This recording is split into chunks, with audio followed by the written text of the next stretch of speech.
Welcome to the Occult Rejects. This episode, I got the Occult Reject Mad Scientist Lisa joining me. I got Mike, and I got my boy Thresh. And tonight, very special guests. One hasn't been on in a while. We got my man Colby back. It's been a hot minute. Always love having him on. Always had good chats. Always had a lot of laughs. And back by popular demand, we got Julia joining us again tonight, Cosmic Peach. And tonight we will be talking about a topic that interests all of us here very much, Laurel Canyon. Real quick, I guess, Mike and Thresh, you don't even actually have anything to plug, my bad. All right, so Colby, we'll go with you real quick. Colby, you want to let everybody know like what your deal is and everything, and like where they can find some of your stuff? Sure, I do Conspiracy Playtime, which is pretty sporadic these days. That's anywhere. You're lucky if you can find it on YouTube sometimes, but Disinfobation is the weekly shit talking show I do with my buddy Dusty, and that one is bi-weekly, and that one you can find everywhere but Apple and YouTube. Awesome. And I think I have your website in the description already. That's good enough. Oh, I need to update that son of a bitch. Oh, okay. My bad. I'll let the other links in if you want after the show. And Julia, just in case people here joining us don't happen to know who you are yet, can you please let everybody know what your deal is? Yeah, I think I'm becoming better known on your show just for how many F-bombs I drop every couple of words. But I'm Julia fucking Cosmic Peach, and I'm on everywhere besides fucking YouTube. And I'm really happy to be here tonight talking about the Laurel Canyon because, like you said, it's one of my favorite topics by far, and Colby's as well. And I can't wait to get into it. Do you monetize on YouTube? Because she just really screwed that up for you. Sorry. Oh, no, don't they have like a 10-minute rule or something? On what? Talk every 10 minutes? No, like the first 10 minutes, any profanity, you get demonetized. I have no idea. Oh, I'm sure I've screwed that up myself already. My fucking bad. Yeah, no, we're good. We're good. I'm not really worried about YouTube anyway. So if it happens, it happens. You know what? We'll go around we'll go with you, Colby. What was it that got you really into a Laurel Canyon? Because I know you've been into that for a long time as well. Yeah, I mean, it was kind of like the revitalization of like psyop conspiracy theory for me. I was really into that when I was younger. And I remember I was picking up a friend in Portland, and he had just seen Dave Matthews live at the Gorge, and he was on acid. And he told me a story about how bad his trip was because he just realized that he was at like a cult ritual and Dave was leading it, and he wasn't even a Dave Matthews fan, but he said the whole time he just like felt like he was witnessing sacrifices and stuff. And then I heard Jay Dyer like that year talking about this book that McGowan wrote, Weird Scenes. And I read that with that story in mind, and just like how these performers were casting spells. And then he just lays it all out for you, like the structure of the whole thing and how they pulled it off. And I mean, it was very sloppy in a lot of ways. So many decades later, it was easy to kind of piece it all together. So I like conspiracy theories that blow your mind, but are also like traceable, and you can actually tie it all together, do research on top of other people's research. And I mean, Julia's done a good job of that. But we both love the music too. Yeah, and that's the thing is I almost think it's cooler the way that it really happened. It's like more mysterious than like, oh, a bunch of fucking stoned hippies just made some good music. And then when you see what was really going on there, it's a way more intriguing story. But I love CIA music. It's like the best shit out there. I grew up on Laurel Canyon music. It's my favorite fucking music. See, there I go again. Sorry. And I actually, when I read Strange Scenes, and then I went over to his blog, and he has a great website. It's called Uninformed American or something like that, or I don't remember. I can't remember his what it is. Runs it. Yeah, but he has a blog, and you can go on there, and like he has a bunch of different topics, but Laurel Canyon is one of the blogs on there, and he has like pictures, and it's kind of easier to read than the book because he just kind of does like Cliff's notes on the blog. And so by the time I got done reading the book and then reading the blog, my mind was blown. But it was like Colby said, I was like thinking to myself, this makes it almost cooler in a way because they're all military and they all like kind of grew up together at these military bases and shit. And Jim Morrison's dad started the fucking Vietnam War and shit. Like, that's a way better story. Log cabin. Somebody just wrote a comment about the log cabin. That's also interesting to me because who is it? Jared Leto owns it now. No, I think he got Lookout Mountain Studios. Oh, he got. Is that what he got? Okay. Does anybody in here know? Because we argue about that. Okay, yeah. Yeah, no, it's Leto got Lookout Mountain. Yeah. Okay, well, I'm pretty sure somebody. Did you guys see that comment earlier? No. About the log cabin? About Vince Neil? Oh, No, yeah. what did it say? It's a plane crash. Yeah, I don't know if that's true or not. It said that it's a head-on collision. I just looked it up. Like, what in happened? The air. There's a collision in the air of Vince Neil's plane. Another plane crash. No way. Oh, yeah. Another one I know crashed before the podcast, like hours Oh, ago. my God. Yeah, we're not supposed to be flying, everybody. I think. Dude, I'm not flying fucking anywhere. They're gonna know and they're gonna kill us. So the website, just really quickly, Julia, was Center for Uninformed America. Yeah, there you go. There you go. So on that website, he's got stuff on like Abraham Lincoln. He's got stuff about the fake moon landing. He's got stuff about Laurel Canyon, obviously, and the Boston Marathon bombings. So it's just a really cool place you can go to check out a lot of his work. He doesn't actually have a blog about Program to Kill, though, which surprises me because that's like one of my favorite books of all time. But something that we were kind of mentioning before we started recording is actually how Program to Kill and Laurel Canyon kind of dovetail each other because serial killers and the counterculture movement kind of run hand in hand with each other. And one of those things, and I don't want to like jump too far ahead, but it's Charles Manson, obviously, who is a musician / MK Ultra / CIA / am I missing anything? Just a cool all around guy, really. Yeah, my hero. Actor. Right, yeah, actor. Very versatile, diverse. Yeah. Mm-hmm. Diverse portfolio. There you go. Did you guys read Chaos? No. I did not. No. Go ahead, honey. This is your time to shine. No, I think it's kind of coming out lately that guy's a gatekeeper of sorts, and I'm extremely disappointed by that, but I also am not surprised because he said just enough to let everybody tie the pieces together, like with the Jolly West, Haight Ashbury free sex clinic thing. He would just show you, and then you would be the one to go, oh, so Charles Manson knew Jolly West, maybe.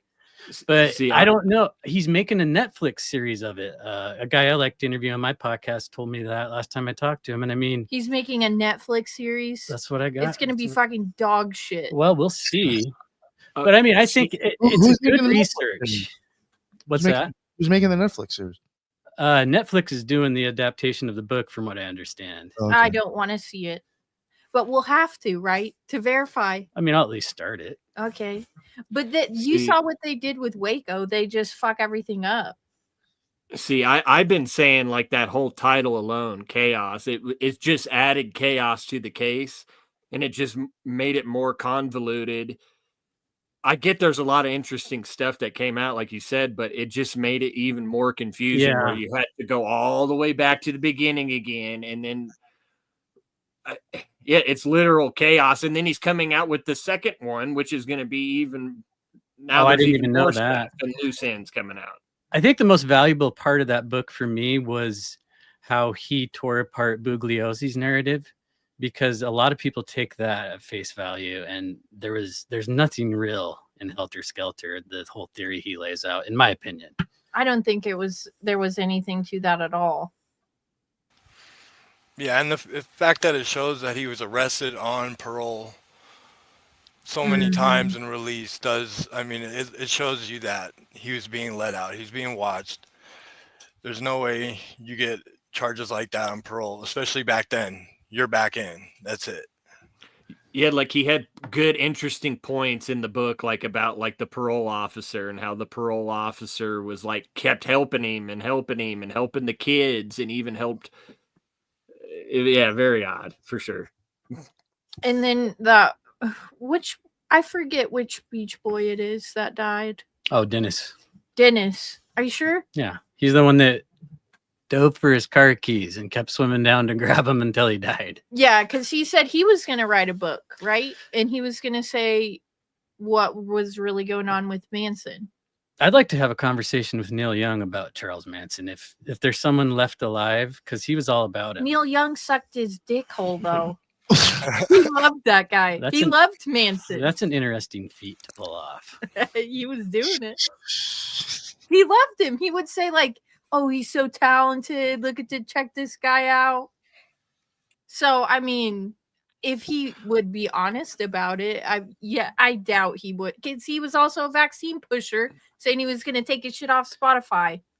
And Creepy Carpus is the one that supposedly taught Manson guitar in prison. The mob guy. They were like sillies and stuff. Oh yeah. He was an actual musician. The Beach Boys actually stole some of his shit and I personally feel like lyrics. it's kind of all right. I think it would have been I think it would have been better than a lot of the people that he was hanging out with. Up. Oh yeah, I mean it would have been more like Velvet Underground type shit, like Yeah, unaffordable. He kind of has a good voice and everything. Yeah. Well, and the Beach Boys and all them, they had studio musicians anyways. It was all about the charisma anyways. I mean, the Byrds and all those bands could barely even play the instruments. Oh yeah, it was the Wrecking Crew. Yeah, and I mean, I think they all learned along the way. I think that's where the Doors stand out. And I think whether that music was written by them or not, they actually played it. They played it in the studio. They'd bring in a bass player. Ray Manzarek was probably one of the most talented musicians of that era. There was an instance in Amsterdam where Morrison was so fucked up that he passed out before the show. He wandered onto the stage when Jefferson Airplane was playing and fucked up their set. Then he passed out. This was probably all an act, but Ray Manzarek played bass with his left hand, played the keys with his right hand, and sang just as good as Morrison, and did the entire set. So those guys were good musicians. Light My Fire? No, that's Manzarek. He wrote a lot of, or not Manzarek, Robbie Krieger. He wrote most of their radio hits. I really love that one. Well, sometimes they'd go into, they would have to like almost improvise with Jim Morrison, because he would go in like trances, and he would take like a 2-3 minute song and turn it into like 20 minutes. And for his age, it's odd, just the words and the stuff that he's saying and talking about when you listen to the live performances. Like a lot of bands back then, Grateful Dead did that with their space and their drums.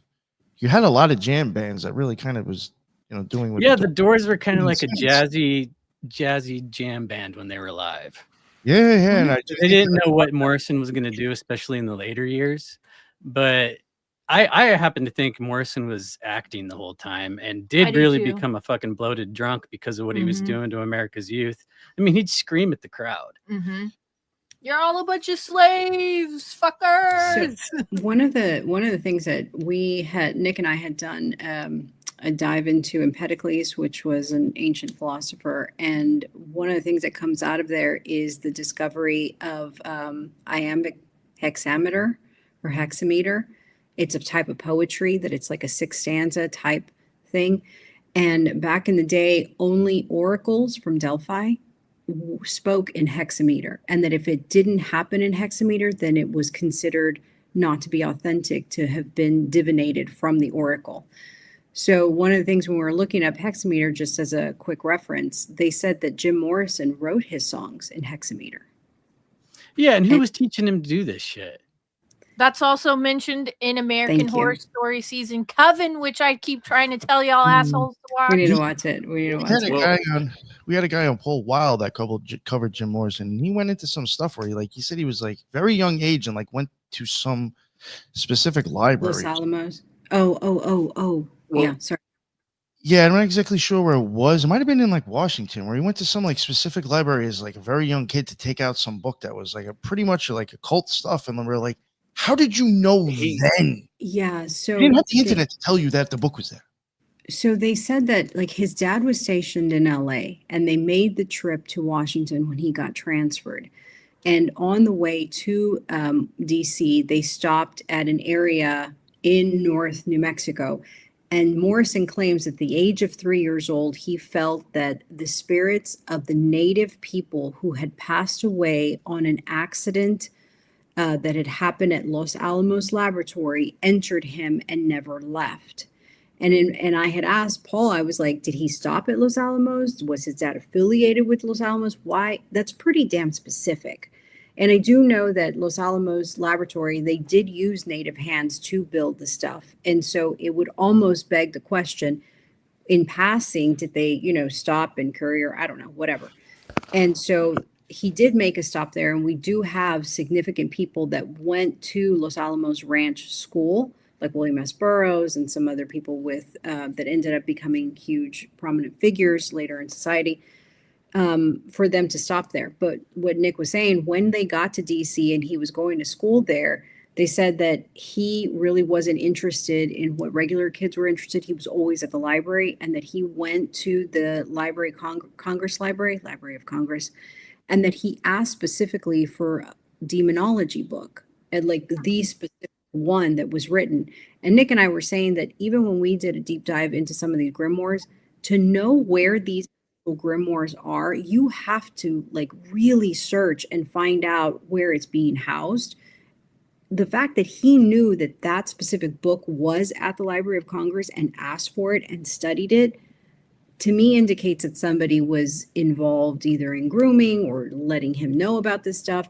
But at a very young age, he was going to the library and reading this stuff and wanted an Encyclopedia Britannica or something at the age of something for his birthday. It was very odd, very, very odd.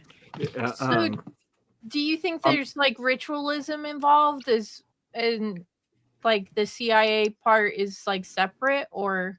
Well, to tie in the books and the LSD, when it was the year before Morrison was joining the Doors, he actually had a storage unit, and he only had his books in the storage unit, and he literally lived on the roof and ate oranges from the orange tree, and supposedly tripped acid every single day on that roof, and he supposedly would see his mom and the moon every time he would trip. And he had almost like a sexual fantasy for his mom, and he almost had like a hatred for his dad. Yeah, Like the lyrics of The End. I mean, and they touch on that pretty well in the Oliver Stone movie, and also what Lisa was talking about with the Indian stuff. That's in the Doors movie. Morrison also mentions in it in American Prayer, the live poetry album, and he claimed it was a car crash, but the way Lisa's talking about it is more intriguing to me. I've never gone down that angle. I've never heard about that before. But do you feel like an aspect of this? I'm just playing devil's advocate because we weren't there, but we do know who his father was, and we do know about the Laurel Canyon and what they were pulling on us. Like sometimes I hear some of this stuff about musicians, and I'm like, God only fucking knows if any of this is true or it's just made up bullshit to make this person seem more interesting. Because it's like they have to have a character backstory to make this movie work and to make them interesting.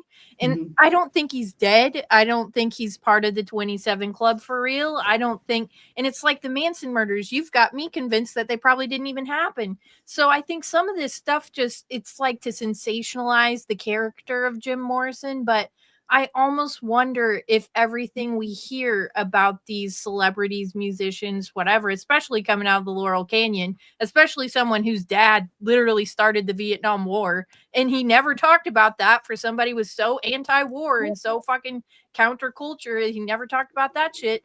So, I mean, I don't know how much, and it's not to discount anything that anybody's researched. It could be true, but I just don't know if he's as interesting as they make him out to be for real, because we were talking about it. And I think a more interesting story would be who he really was. Like his dad's, you know, and all this, Mhm, his mhm. connections, and that's more interesting than like tripping acid and wanting to fuck your mom and eating oranges, in my opinion. Well, a lot of But that stuff could be true. Like, Yeah. I don't think we need to throw the baby out with the bathwater in his past, because he was gifted. He was you don't very, think it's sensationalized, of though? course it is. I mean, I love / hate the Doors movie that Oliver Stone made. I think it's a great movie, but maybe 25% of it's even slightly true. One thing I did think was weird, and me and Lisa I think she had agreed with me. I'm not saying like I didn't make me think the story's false per se, maybe just stuff missing. But my opinion, a 3-year-old coming out and saying a lot of that stuff, or remembering that stuff from 3 years old, is like a little like, really? Like, you really remember that much detail that you were going through Los Alamos, 3 years old? Like, Right. I don't know. Or maybe consider- somebody told him that. Go ahead, Lisa. That's what I think. No. But just the whole fact of Los Alamos Ranch itself, in and of itself, was a huge deal in terms of a connection. Like the guy who started Los Alamos Ranch School before Oppenheimer got there, because Oppenheimer kind of kicked it all off with Los Alamos. All the credit goes to him in terms of, you know, the building and the construction and the upbringing and all that other stuff. But initially, the ranch school where William S. Burroughs was going, where Edward T. Hall, Roy Chapman, all these guys, Colgate guy, were all there. The main guy who started it, he was at Stanford, and there were, I believe, he had some sort of tie to, you know, psychology and all that other stuff, which we know that Stanford Psychology Department, UC Esalen, kind of, you know, blooming off of that. So to me, I feel like it's significant that that they would make a trip there. First and foremost. The other thing that I wanted to say is that Paul had mentioned in our interview with him that Morrison was constantly getting in trouble. Like, he was constantly getting in trouble with the law, whether it was state police, local police, it was constant, whether it was hotels, whether it was drunk, whatever it was. And that I think somebody had it. I don't know, it was like federal or something, and they wanted to pick him up and take him in. Why that would be a big deal is that his dad, apparently there was a letter that was written that the dad actually was wanting to submit his career or his title in exchange for letting Morrison go. And I'm like, okay, if it's local law enforcement or state enforcement, that would mean nothing. Like, hey, I'm a rear admiral. Here's my title to, I don't know, state of Texas. Nobody cares. But why would that letter come? To me, I think is because he's submitting it to the federal level. And why is the federal level getting involved in what, you know, disturbances Morrison is causing at some of these concerts? I think that's interesting. Well, there's meat on that bone for sure. I think. Is he one of your favorites from the Laurel Canyon?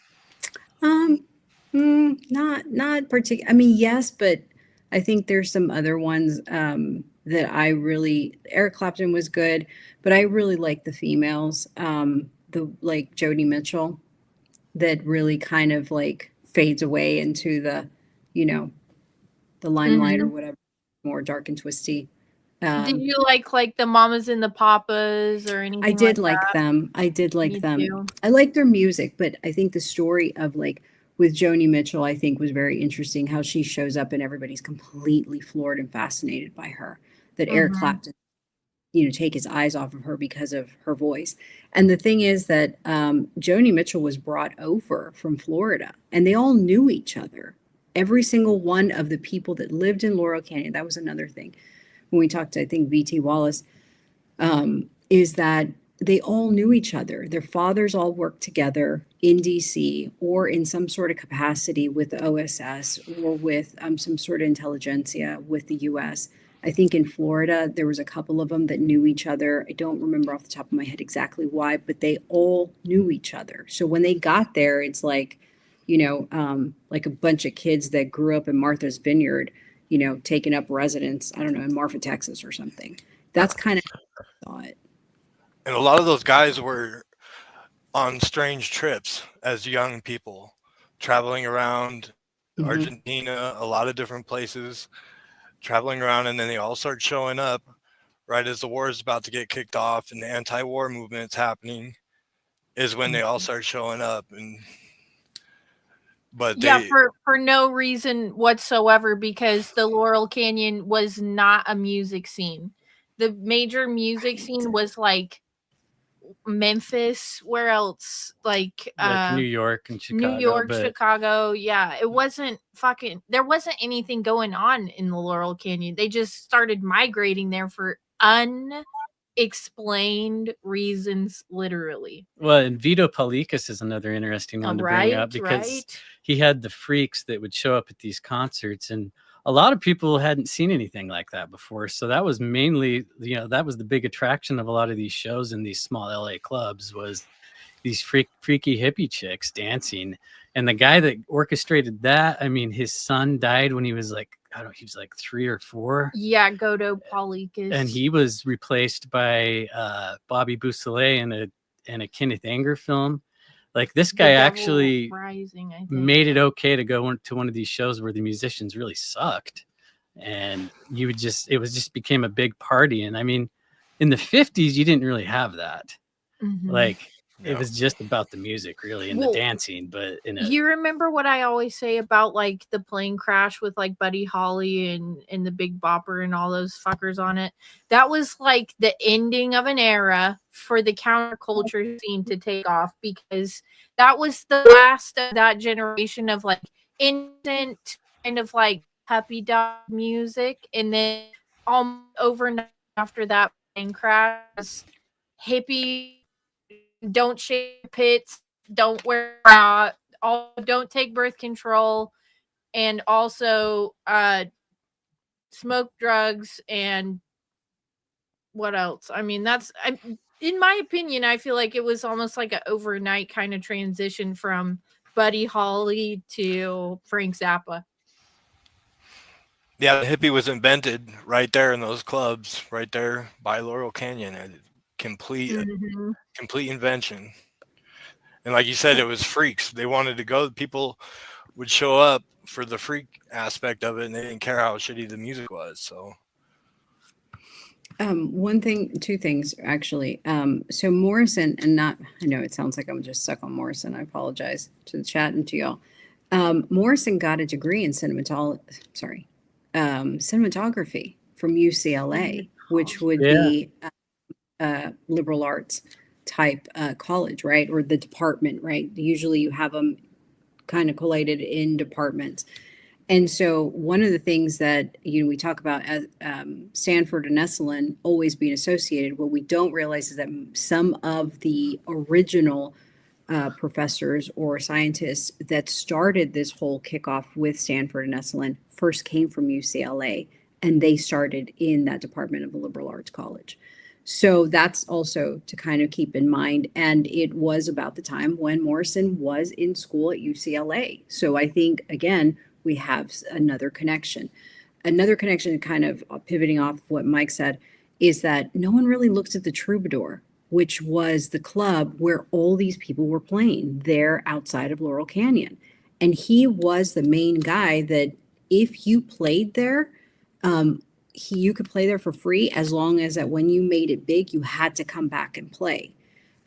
His parents, I believe his parents were German, or he was of German descent of sort, the owner from the Troubadour. I forget his name. But nobody really mentions him. He had to have been integral into this whole scene. You know what I mean? I mean, they had to have gotten exposure somewhere. And who designated Troubadour to be the club to be exposing these people? I'm not familiar with that. Are you? I didn't know about the guy. I know about the club. Let me look up the name of Troubadour. Just a second. Alexander Douglas Weston. Oh, that sounds like a suspicious name. He was the owner of the Troubadour. Alexander what? Alexander Douglas Weston. And he was the owner of the Troubadour. And it was located at 9081 Santa Monica Boulevard, West Hollywood. Mm-hmm. But it was initially a coffee house. Was it? Mm-hmm. But like, at Boulevard. Was it on the Sunset Strip? Santa Monica. Santa Monica, is that close?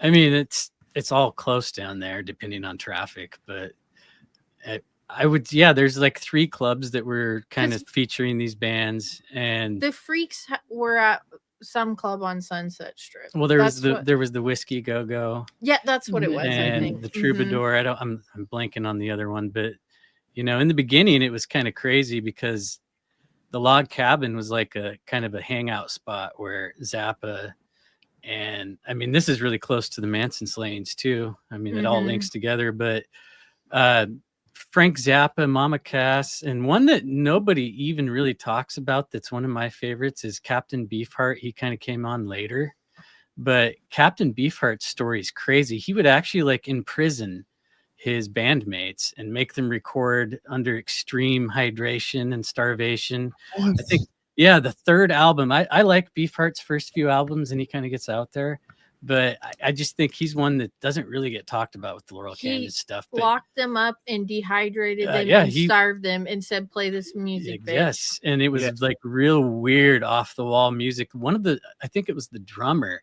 escaped during the recording sessions, and he ended up, I think he came back out of guilt or something. Oh like, my God. This guy was not only that, the bass player, who also was the bass player for Zappa for a while. I can't remember his name right offhand, but he's actually a sexual predator. Like he's had cases against him since the 70s. And I think he's even back in prison again. Well, he deserved to be dehydrated and starved. Maybe Beefheart was onto something.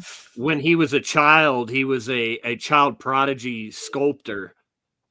And there was like a lot of mystery behind the teacher and everything. And there's actually been a lot of information that's come out about the guy that taught him how to sculpt when he was a little kid.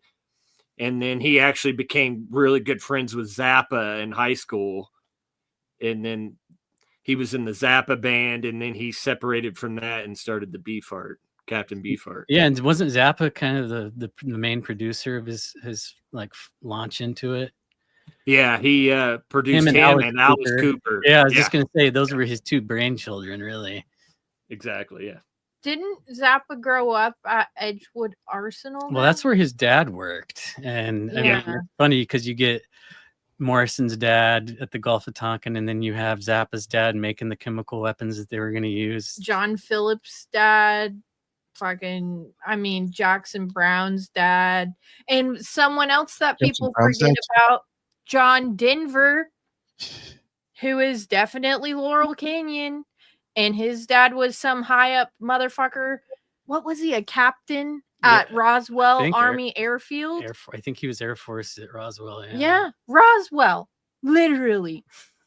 And then he goes on to be on the board of governors for NASA for many years. He's responsible for the first citizen space flight. Yeah, the Challenger. The Challenger. That's John Denver's fucking idea.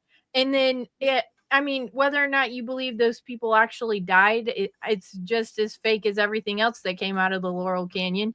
But John Denver was friends with Mama Cass and all of them. Look, Denver was a sharpshooter during the Korean War. Thank you, Ivana. I didn't fucking know that. That is some good information to know. I haven't heard that one either. No, I never heard that. Didn't know that. David Crosby. That's another one. Crosby was one of the more interesting ones to me because I think a lot of these guys were just like useful idiots. But then you had people like Crosby who probably had a hand and orchestrated the whole scene. His family literally goes back to the Declaration of Independence. A pretty important character. He's, I don't think maybe directly tied to Laurel Canyon, but Bill Graham, the promoter, he had like the Fillmore East, he had the Fillmore West. He was basically the guy that started the Grateful Dead. He started Santana. He started Quicksilver Messenger Service, all the San Francisco bands, Jimi Hendrix, all the same stuff. So you see, right there, all those bands that you just mentioned, though, playing live, they are known for going into like weird jam sessions. Yeah. All those people do. But do you think it almost kind of like brainwashed Something, there's got to people be Oh, something. for sure. that like went to the shows? I think that's a huge. Boy, did that. Velvet Underground did that too live. Yeah. The acid test, the original acid test, where the Grateful Dead was just the house band, and they started up there in Northern California. They worked their way down basically every night to a different area, where they got all the way down to Watts, LA, and every night they just tripped acid, and they just had it was just a house party. They would have like instruments laying around and microphones that would be everywhere. And people were encouraged to just like make noises and say all kinds of strange stuff. Yeah, I'll answer that last comment about the police because they were supposed to. yeah, it's the Copeland brothers, and then I mean they had like 3 major record labels. It was the CIA, the IRS, and I don't remember the third one, but McGowan in his prologue, as if maybe he was planning on doing a Laurel Canyon-esque out of the 80s. That would have been 70s and dope. 80s. And the Copeland thing is huge. I think that one, like, somebody should actually write that book because it's just as intriguing. I mean, the Laurel Canyon formula never really stopped. I love to compare it to grunge because the formula was the same. They tweaked it a little bit for the times. But yeah, the Copeland thing is a really good tangent to look into. The other one was the FBI. I was going to say that, but I was like, fuck, I guess it was. The comments are on fire. And somebody cleared up that thing about John Denver too. They said it was a rumor. It's like how Mr. Rogers had all these kills and tats being, I remember believing that when I heard. Well, so we actually interviewed a guy. His name is John Gusty, and he said that John Denver he thinks he's trans. It's trans. That John Denver is a woman. He calls him Joan Denver. Joan Denver. Well, I'm not gonna lie. The next time we had that playing, I don't remember what song it was, but I was like, that could easily be a chick. I'm not saying I believe it. He's small and he has small hands. I do love John Denver, though. Who else did he say? He said somebody else from the Laurel Canyon, didn't he? He thinks a lot of people are trans. Maybe Jim Morrison my grandpa always said Rod Stewart was a tranny. Your grandpa was ahead of his time. Is he still alive? I was gonna say we should get him in on one of these. Damn it! You know who else was kind of small? Jackson Brown definitely could be trans, and his dad was in the OSS, so he's a trans Nazi. That was in the OSS. Mm-hmm. What do you think, like, overall, what do you think was the purpose of, like, Laurel Canyon? Was it, like, you think it was a bunch of different things going on? It was, everything was tied into each other? Can I go first? I think that they were running the counterculture movement at the same time with the serial killer movement, because the first serial killers came out of the 60s around the same time all this Laurel Canyon stuff was going down, and they were like forcing independence on women and telling them to get out there and go do stuff. And then at the same time there was people like Manson, Zodiac, Ted Bundy just ripping and running through chicks, just literally slashing their way up and down the coast. And so it was like a mixing of different cultural, it's a 5-layer burrito. Okay, counterculture's at the bottom, it's the rice, and then the beef is programmed to kill, right, with the serial killers. But then there's other layers, right, like the nacho cheese, and you keep going. But I think it was just part of like a multi-layered psychological operation, because they affect the culture. And then it's so easy it's like Colby said, they just repeated it throughout time with new serial killers and new music scenes. So it was like the 80s and then the 90s with like Nirvana and shit, and they just get new people to play these same archetypal characters, and they just keep like upping it every time. Go ahead, honey, what do you think? Well, I think it is a layer of things. You got to talk about like Gordon Wasson going down to Mexico with the Time magazine article. The same time Timothy Leary's doing his thing, coming out of Harvard with the LSD stuff. He admitted he was a CIA guy, like way before he died. And then you got to take into the Bay Areas going on around then too. It was like, yeah, you can control culture, but you don't really control culture unless you control the counterculture. And the best way to control it is to create it. And it's just, I mean, the Hegelian dialectic, divide and conquer. It's eloquently put. I don't think there's like one easy way to just wrap it up in a sentence. Well, it went from like literally like Buddy Holly to fucking who has jalapenos?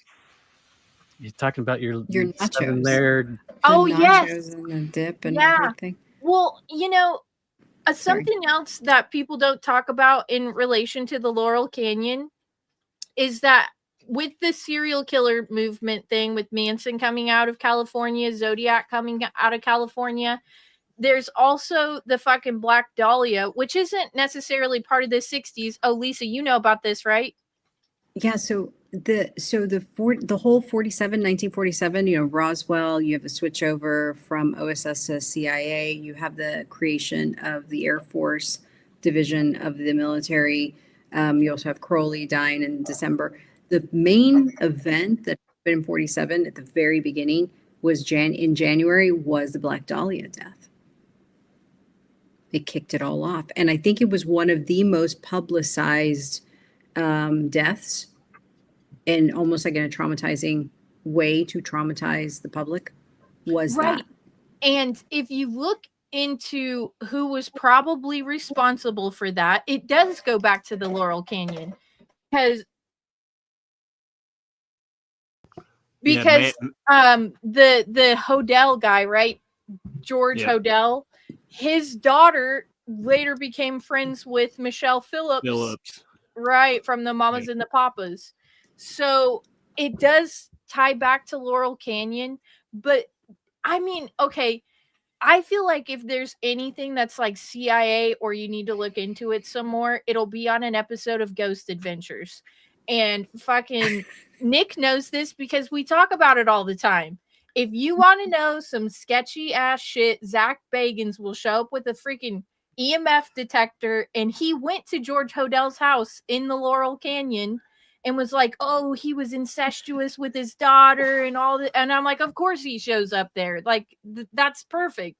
But I do think that it was probably him, and he was incestuous with his daughter. A lot of the weirdos out of the Laurel Canyon were incestuous with their daughters. John Phillips was. Apparently Frank Zappa was doing weird stuff with his kids, and there was another one. Am I forgetting? Oh, there's many. And they were all just running train on their own kids. That was Mackenzie Phillips. The Hodel, he would even let, like, when he had house parties, like the like celebrities and stuff have sex with his daughter and everything. And then the house was like a Mayan temple. Yep. And so and she was like, that ties into the house. They found like the Black Dahlia's body, like in the same kind of concrete bags that they had at the house that was used during construction. I don't know what this comment is about the Layton family. If you read Dave McGowan's blog, there's a whole section just on the Black Dahlia, and after you read that, after you see the evidence, I doubt you'll think it's anybody but the Hodel family. And also, she got pregnant by her father, and that kid is still alive. And the brother of, I think her name was Tamar, wasn't it? Yes. Tamar Hodel, yeah. Her brother has written books and done interviews, and apparently they were doing ritualism in that house. I mean, it wasn't just the Black Dahlia. They were like cutting bitches up in the basement and stuff. Well, Dr. Hodel, that's what he did. He did illegal abortions back then. That was part of what he did. It was like a thing you couldn't even do then, but he did them illegally for celebrities in LA. Wait a second. So that's American Horror Yeah, I was Story just gonna say, season yeah. 1, Murder House. I was going to say if Thrash can finish talking without Julia talking about American Horror Story, because it's the Matt Ross character in season 1 is supposed to be him. I mean, It's George Odell. it's supposed to See, be. I fucking told you guys we're living in the most interesting season of American Horror Story. We're living in a conglomeration of all the seasons put together. And I will stand by that until the day I'm dead. Well, yeah, if you throw some Black Mirror in there too. Black Mirror / American Horror Story. Yeah. It'd be pretty on point. Nick, who is your favorite out of the Laurel Canyon, though? I have not ever heard you say. I don't think I really have one, to tell you the truth. Like, gun to head right now, you have to pick one artist out of the Laurel Canyon to listen to until you're dead. Ooh. Man, I might actually go with the Dead. Who? Grateful Dead. Oh well, they were in the Bay, but I mean that. You have to pick Canyon, so it can be like Morrison, Mamas and the Papas. Who else? The Turtles. Yeah, the Turtles. That's The who- Monkees. That's who Nick is picking. Monkeys. David Crosby, Stills and Nash. Hendrix kind of was around the scene The too. Birds. Love. Eric Clapton, he Love ties is in. damn good. Oh, I'd probably just take Eric Clapton. Yeah, Love. You got. What's And his then- deal over there? That guy's story's weird. Well, that's where his kid died, right? He lived up there at that time, and he was totally tied in with the Monkees and all of them. Like, all of them were tight. They all have pictures together. Who is Graham Parsons with? The Flying Burrito Brothers, I think, is the Graham band. Parsons? Yeah. And Okay, he yeah. died in the town that I grew up in when I was a little kid. My grandpa built a house there and everything. Joshua Tree? And yeah. And he died in that hotel there. And Zach Bagans' Ghost Adventures. and there's a season Ghost 4. Adventures episode, I was gonna say, at that hotel. Yeah. I'm telling you. And isn't there that weird story where they took Graham's body and they buried it on the soul? They burned him. Burned a tree. Yeah, they made okay. a really good movie of that with what's the fucking jackass guy's name? Knoxville. Yeah. Yeah. Grand Theft Parsons, I think, is the That's what name. it is. Yeah. And I mean, What? to me, she keeps talking about how this is all keeping the story alive. So I would have to say Ghost Adventures is just another way that they keep these legends going. Oh, for sure. I don't know. We talked about it when we covered Jeffrey Dahmer because I said he'll show up at Jeffrey's apartment, and I was like, oh no, he can't because they burnt it down. They built a playground there. So it's just funny how he shows up at these places that how does he know about this? Literally, he goes to the hotel where Graham Parsons dies. He went to Kenneth Anger's old house and interviewed Kenneth Anger. Did you guys, Thrash? Did you see that one? Yeah. And they showed the lion claw marks that were at the mansion when LaVey owned a lion, and Yep. And they did an investigation in one of the rooms where they did one of the rituals and everything. Yeah, and Anger's just all talking about summoning demons and everything right on the episode. Yeah, literally. I don't remember. With his Lucifer jacket. He had his Lucifer jacket on. Oh, Yeah. What channel do they play Ghost Adventures on? Is it TLC or some shit like that? Yeah, Travel Channel. Or yeah. Travel Channel. That's what Yeah. people, they literally are just clicking around on TV and freaking Kenneth Anger pops up with this Lucifer jacket And they talking don't even about know who he is. summoning demons. Yeah, literally. But Kenneth Anger is a whole other aspect of the canyon though, because he wasn't the Rolling Stones and they were gonna do some project with him or something like that. Yeah, and I mean he's heavily tied in with a lot of the Manson people too. There's even rumor that the original guitar player of the Rolling Stones, Brian Right. Jones. Yep. that he was doing a black magic ritual, and I don't think he finished it, and they found him drowned in the pool. Yep, that is true. And then I guess if we're talking about the Stones, we should bring up the it's in the book, right? The Altamont Park. I don't know. I this one to me is one where everybody just argues about what went down that day. Like, But I think we it's in got the into some song. hot water last time we talked about it on Have you this seen the show. video? I never did see it.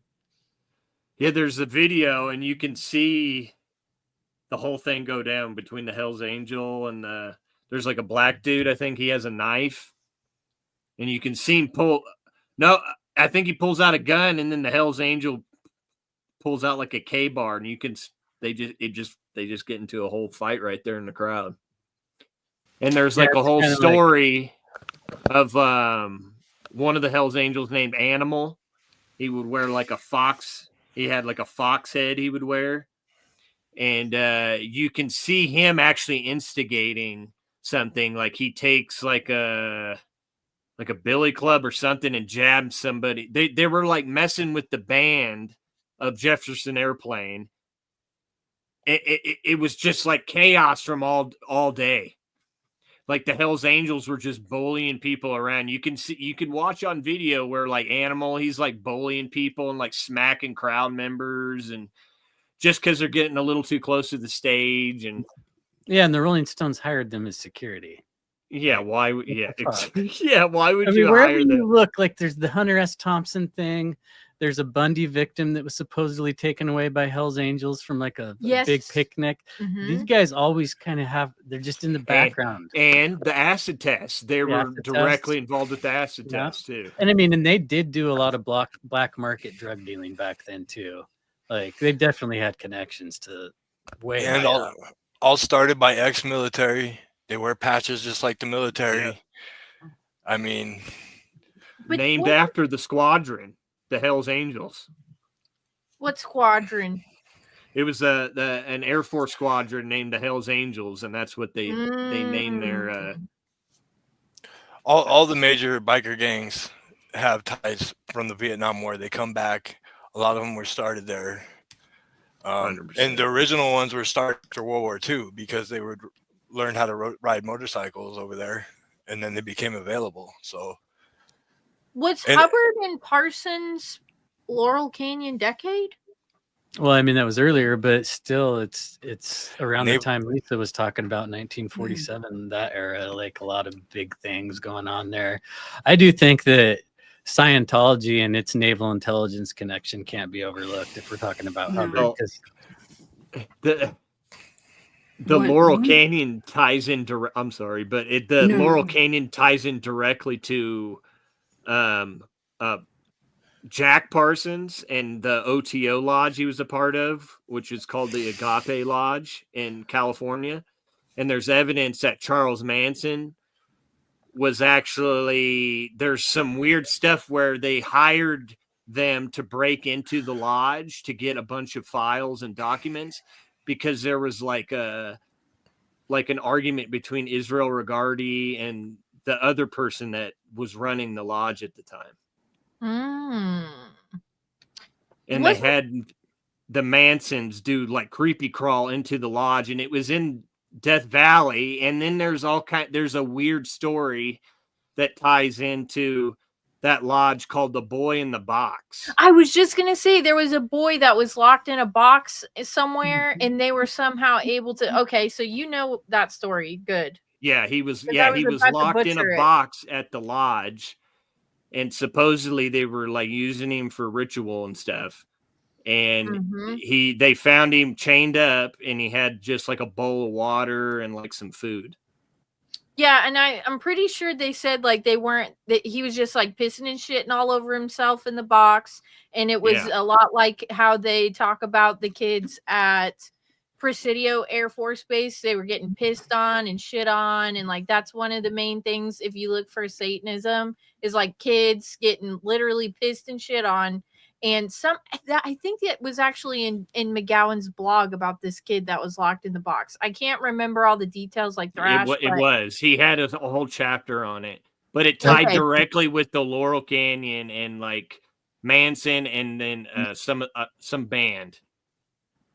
That not to get back to like the piss and shit stuff, but that did come up in one of Paul Bonacci's story, not to him, but the chick that I forgot the girl that he was with a lot. They had both left one time. I think they actually got into a plane and went somewhere, and they both got split apart. The one Alicia? the one that Yeah, got when she denied for came back perjury. into the car to get back into the ride, I mean, he said she was covered in just Piss and shit.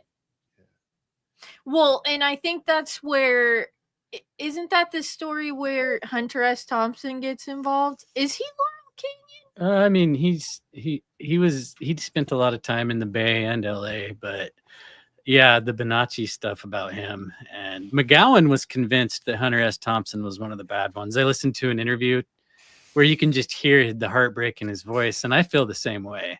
Like, that one's kind of hard to swallow. Yeah, Hunter S. Thompson, he's no good. I mean, Yeah. I mean, the more I look into it, the more I don't want to, but I can't stop. We're Yeah, actually going to he's- do a huge episode on him. He's literally the model nightmare neighbor. He's literally just like taking his 44 and just like unloading it at the neighbor and running as sheriff. yeah, He it's ran straight. as sheriff and shaved his head, and he had like the peyote button logo for the sheriff. And Well, Yeah, that's he kinda- that's another scene up there. Is in Aspen and Boulder. They're connected, and they have the same kind of thing. Glenn Fry from the Eagles was up there, and a lot of weird stuff like that. Like he had a pass from the law to do whatever he wanted to do up there, and Yeah, and Bill Murray and Brian Doyle Murray were hanging out with Hunter S. Thompson quite a bit too, so that sucks. That really sucks. I love Bill Murray. Colby told me that he fucked his cat.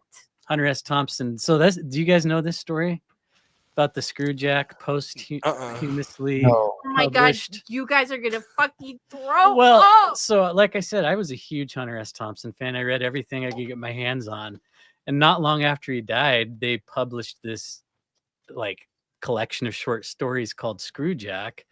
And you all know about how he kind of, oh, this is fiction, but is it, with Fear and Loathing and all that? I mean, he knows that he has to claim that it's satire, but it's a first person account about him fucking his cat. And I read that and just kind of, that was The cat's on the cover. the cat's on the cover of the book too. Yeah. And it's a cute cat. I've seen a million cats just like that. It's a little black He looked cat. like Bob. Yeah. Do you believe it though? Now I can't, I gotta wonder. Wouldn't I it don't well, know. kill as far as counterculture, I mean, he was huge in drugs, and especially the Hell's Angel. Like he broadcasted that and made it popular. So that whole counterculture movement and the Hell's Angels wouldn't be nearly as popular if you didn't write that book and show up on that TV show where the one. Yeah, and let's not So- forget that Adrenochrome was published Yep. in a 1972 novel where, it kind of faded away. We didn't really know about it. I mean, you can look into the history of it and it's all pretty credible, but then he brought it into mainstream culture. And then again with the movie in the 90s with Johnny Depp, I mean, I remember being a kid, and I used to be obsessed with looking up different drugs for some reason. And I would look up every drug possible and what they did and everything. And I remember watching Fear and Loathing in Las Vegas and hearing, oh, what's that one? Let me read that one up. And I remember looking it up on like earwood.org or whatever. nice. And there was a lot of interesting stuff back then. It was like 2005, 2006. Oh, I that would loved find. Arrowwood. Yeah, that was And great. then like a lot of that disappeared. What did it say? Just all kinds of stuff, like the different doctors and alkaloids and like different experiments that were done with it and everything. Really? All kinds of detailed information. Yeah. And then it would also say that it's mainly only was talked about in that book. And was like where it was first heard of really in the public. Mm-hmm. Well, I think if we're going to talk Laurel Canyon stuff, we should also mention actors from the Laurel Canyon, because I don't think we did that last time we covered the canyon, did we? I think we skimmed it a little bit.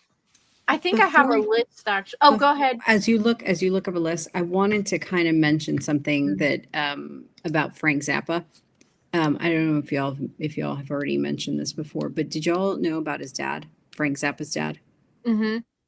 Edgewood Arsenal. Yep. Mhm. And so he actually was a metallurgist for Lockheed and Convair Aircraft Corporations as well. And during this time, that's when Edgewood was also affiliated with MK. Oh, I'm sure. 100. And they were running LSD experiments at the same time. So Yeah, it's just pretty interesting that you have that, and then you have Frank Zappa kind of show up, and then this whole psychedelic scene. But the other thing is, Zappa's wife was also intelligence, and she came from a long line of intelligence people as well. Mhm. And then you go down the whole list of, I think it was like his manager. If you already mentioned this, I apologize. He was like a gun runner in the Caribbean. I mean, just what was his name? His manager? Herb Cohen. I do remember that from the book, Herb Cohen.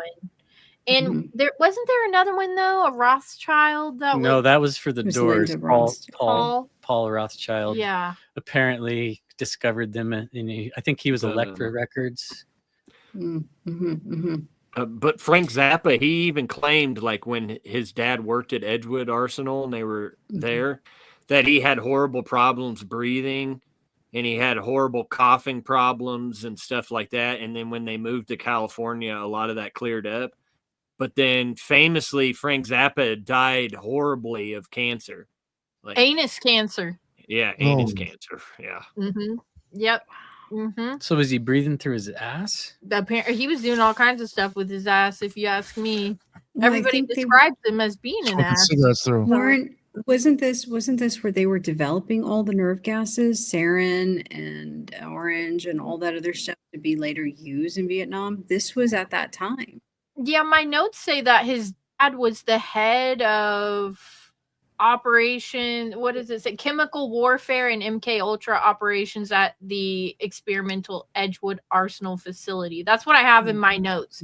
But you were talking about his wife, and actually John Phillips' wife was a direct descendant of President John Adams.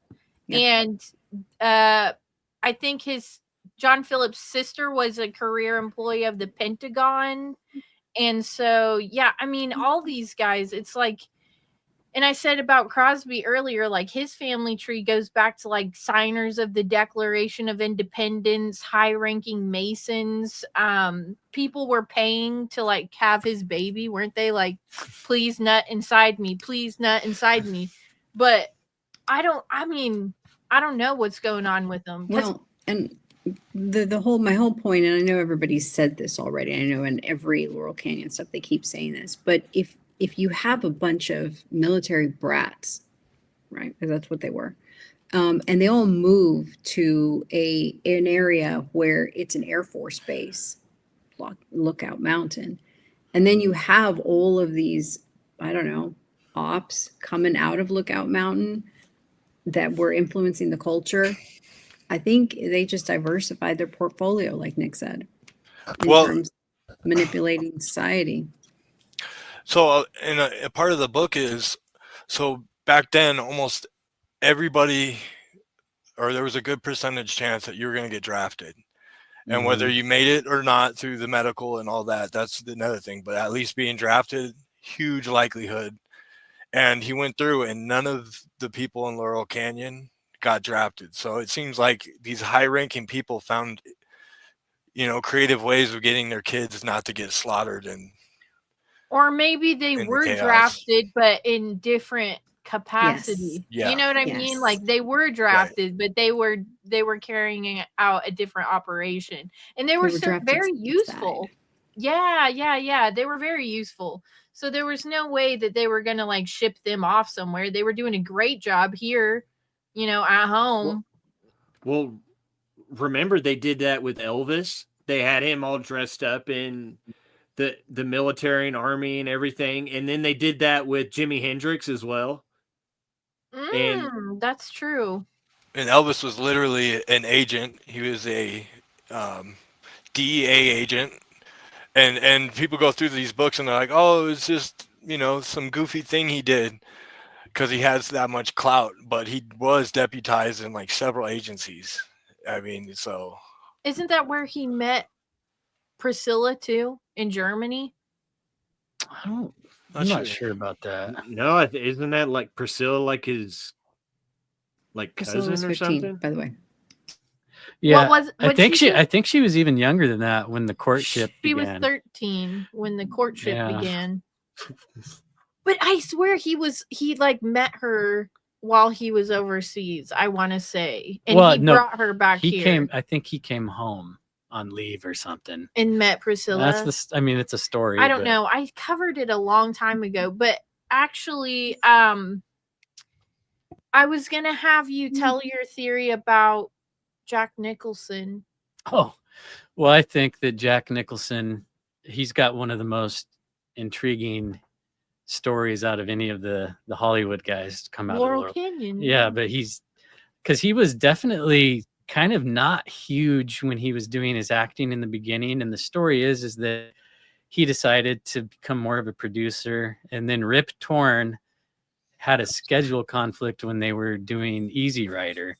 And so they got Nicholson, and then that role helped him blow up. But his story is so similar to Ted Bundy's, like with him being raised by a grandmother that he thinks is his mother, and his sister is actually his mom. No birth certificate. But we were covering Ted Bundy, and ever since, probably like the last 5 years or so, when I've started to think a lot of this stuff is just bullshit, staged psyops. I thought there was an interview with Ted Bundy. I think it was in Colorado, and I swear it's Jack Nicholson. Yeah, I think it's compelling. Did you ever see the movie Psych Out with Jack Nicholson? Is that one of the ones he made with Fonda and Dennis Hopper before they did Easy Rider? And yeah, Trip? it's like an acid movie through the whole thing. Yeah, they kind of worked their way up to Easy Rider, which to me, I love Easy Rider. That was one of my favorite movies. And then he also did a biker movie too. Yeah. Wasn't that Easy Rider? No, I mean a different one. It was almost like Hell's Angels kind of thing. Really? I think it was called Hell's Angels, maybe. I don't remember. He played the Joker too? Shit. Oh, yeah, he did. I think Jack Nicholson is probably one of the most well-known out of the list. I mean, my list is Jack Nicholson, Warren Beatty, Dennis Hopper, Peter Fonda, Sal Mineo, and James Dean. Which there's a whole thing about James Dean too. I can't remember what it is though. He was gay, right? And was he gay? I know Montgomery Clift was. I remember reading something Rock in Hudson McGowan's was. work.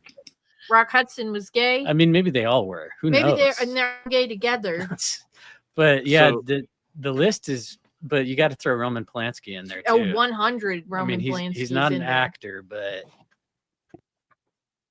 you should also then say your theory about the Tate murders being staged. Oh yeah, I've just come to the point where I think a lot of these things never really happened, and the La Bianca ones, I think, probably get overlooked a lot just because of the scope of the Tate killings, but. I don't know. I can't be convinced after reading everything about Laurel Canyon and who her dad was and the way they blew it up. It's kind of like how I also don't think the West Memphis 3 thing even is real. It just seems like they take these moments in time to really shift everything. And I really don't think they would have to kill anybody oftentimes. You think it was like a Hollywood staged, like... I mean, Hollywood is CIA. CIA is Hollywood. And her throw Disney in there. Sharon Laurel Tate's Canyon dad. Stuff. Sharon Tate's dad. I don't remember what branch of military he was, but he kind of came in and just took over after it happened. And I mean, they just all the stuff they found at the Polanski household. If she is dead, I mean, I'm kind of on the fence about it. But if I had to say, life or death situation, gun to head. I would say that they staged a lot of it. Yeah, and the Polanski Nicholson connection's huge too, and that's whose house the hot tub incident happened with the girl. The whole reason they had to extradite him or not extradite, but move him over to France. And so a lot of the Hollywood stuff really goes overlooked when we talk about Laurel Canyon, just because the music scene's Huge. way easier to get kind of engulfed in. But a lot of the stuff that is the darkest was going on with the movie stars. Mm-hmm. Yeah, but Lookout Mountain had state-of-the-art equipment. That's where they were filming nuclear films, right, for the nuclear blast. And That's what they said Well- officially. I think they were doing a lot of stuff unofficially that we'll never know about. Well, they say that's where they like developed the film. And okay, stuff, then but- why did developed, Marilyn yeah. Monroe have top secret Well, what clearance? he's saying, I always thought that those things looked like a model. Like, yeah, they Right. look fake and gay. and that's where they're probably filming all that type of stuff. Right. And like, if Kubrick really did film the moon landing, if it was him or somebody else, he that, did it at Lookout. that's probably where they would have done it. I mean, that's Marilyn Monroe that's was in the conjecture. background. She was one of the astronauts. Frank Sinatra. Oh, right. Right. Yeah, Frank Sinatra had top Well, secret clearance. Well, I don't know why I'm blanking. Oh, Sebring, Jay Sebring. I brought it up last time, but you have to watch the Jay Sebring documentary. It's interesting. Where there- can we find it? It was just on Amazon when it came out, and I think I Okay. rented it for like $2 or $3. It's just called Jay Sebring or what? Yeah, it's about him. It's pretty interesting, but it has the lawyer and everything, and it kind of talks about, he was saying that Sharon was trying to divorce Polanski and that she was trying to get back with Sebring, and it's pretty interesting. I found it interesting anyway, but Well- the only problem, again, it just adds to the case. You're like, oh my gosh, now here's this. Yeah, right. I know. But isn't Jay Sebring the one that used to cut Jim Morrison's hair too? yeah. He was the Jim hairstylist of Morrison. the stars, Sinatra. Sinatra, Sammy Davis, yeah, all those people. Almost anybody what's his name? Steve McQueen was like his best friend. Was Natalie Wood Laurel Canyon I mean, I think or yeah, like Laurel Canyon adjacent? definitely. Because I know she was tight with Warren Beatty, who is Laurel Canyon, and that I did an episode a long time ago on like how weird her death was too, because Well, a lot of people watched Once Upon a Time in Hollywood with the Brad Pitt out on the boat with the harpoon thing, and Yeah. supposedly maybe killed his wife. That was a nod to Natalie Wood. right. That whole situation. I 'cause- didn't know that, but I mean, yeah, there's a lot of suspicious, weird stuff about what happened to her. Because who was on the boat? It's like Christopher Walken. right? And I yeah, can't remember her husband, and they got in an argument or something. 'Cause right. She had and- hung out with Christopher Walken all day or something. Yeah, that's what it was. And he was on the boat. I do remember that. But gosh, I wish I could remember from that episode. But there was like even like a witness or something that saw her like in the water screaming for help and nobody would throw her a floaty. I mean, she couldn't swim, so but I couldn't remember if she was Laurel Canyon or like Laurel Canyon adjacent. I But mean, I think that McGowan does bring her up in the book. he also brings up Phil Hartman too. Yeah, Phil Hartman's an interesting one, just because of I don't remember exactly what he was doing, but he ended up being like the guy who designed a lot of the logos for the Right, bands, yeah. did some album cover artwork. He came up with And- Crosby, Stills, and Nash logo. Yeah, and I think his death is really suspicious.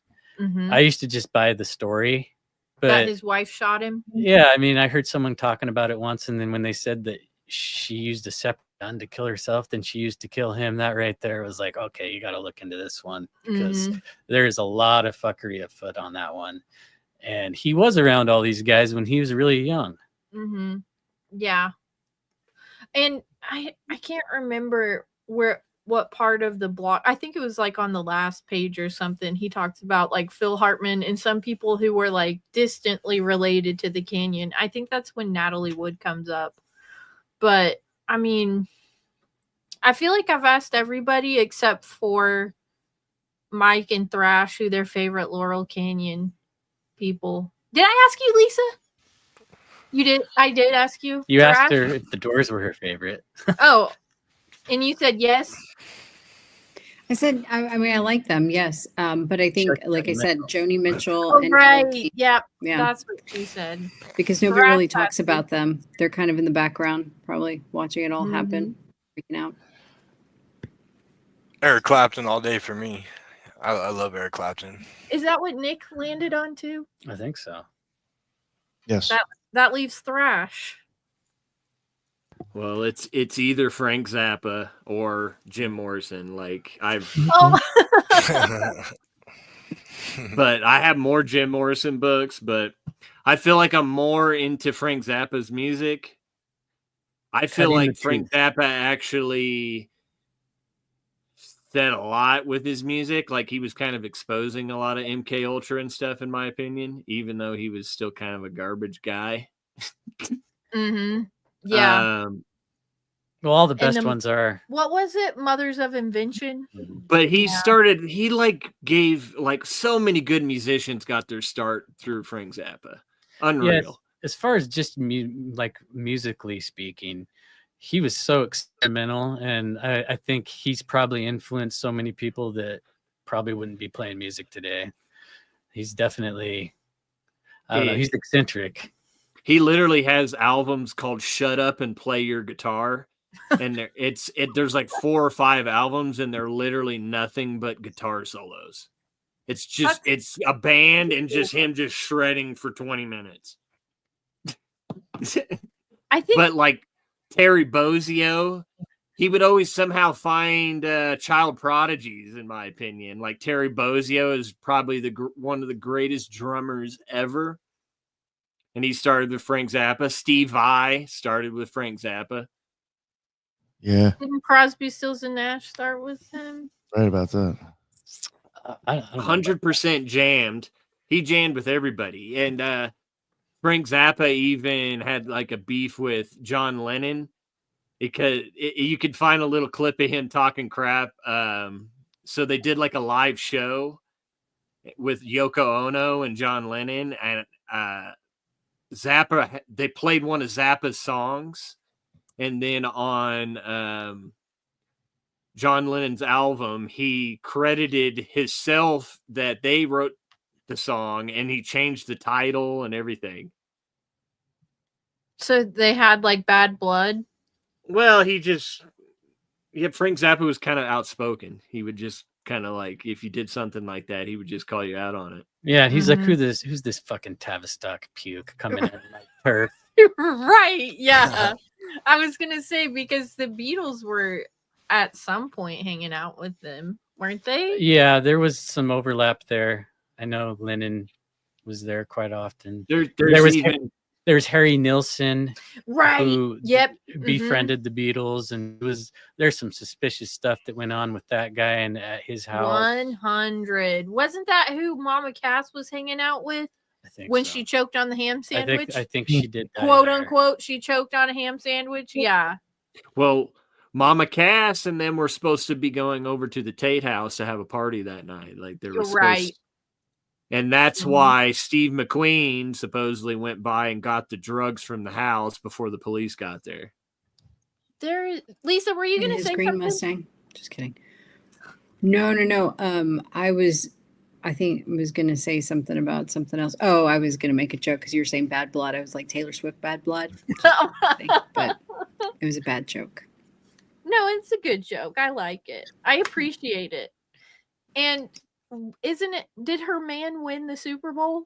No. No, he did not. He did not win. But he did look all movie star-ish. Anyway. Yeah, I saw that.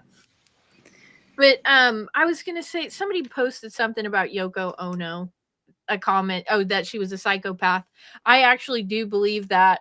Have you ever heard the story of like what John Lennon, like what made him fall in love with her? Have you guys heard this bullshit ass story? No. Oh Yeah, God. it's like MK Ultra. You see the sign that says yes or something, right? And Yeah, then he I mean, walks it's into kind of the building. right. He goes to like an art exhibit, and all this stuff is like really dark and really like macabre. And there's like an art piece where you have to climb a ladder, and go all the way to the top of the ladder to see like what the art piece is. And he thought he was going to get to the top and it was going to say suck my dick or something like that. But instead it said something really beautiful and positive. And he was like, I need to meet the person who made this. And it was Yoko's bitch ass. And I guess they just fell in love after that. But this is why I think a lot of this stuff is actually made up. I'm almost 99.9% certain that John is trans at this point. Because he's like John Denver. He's small and dainty, kind of feminine.